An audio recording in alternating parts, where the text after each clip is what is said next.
Assalomu alaykum aziz vatandoshlar. Moskva-Toshkent yo'nalishi bo'yicha avtobus xizmatlarimizni taklif qilamiz. Moskvadan Toshkentga, Toshkentdan Moskvaga avtobus xizmatlari yo'lga qo'yilgan. Bemalol ekranda ko'rsatilgan raqamlarga qo'ng'iroq qilib, batafsil ma'lumot olishingiz mumkin.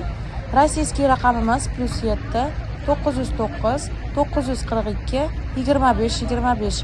O'zbekiston raqamimiz esa 95 lik kodi bilan 678 61 11 raqamlar orqali bog'lanib, o'zingiz uchun joy yozdirishingiz mumkin. O'zbekistondan ham Rossiyaning barcha shaharlariga avtobuslar qatnayapti. Bemalol qo'ng'iroq qilib bog'laninglar. Videoga like bosib, kanalimizga obuna bo'lishni unutmanglar aziz vatandoshlar. E'tiboringlar uchun rahmat. Tanlovda adashmanglar.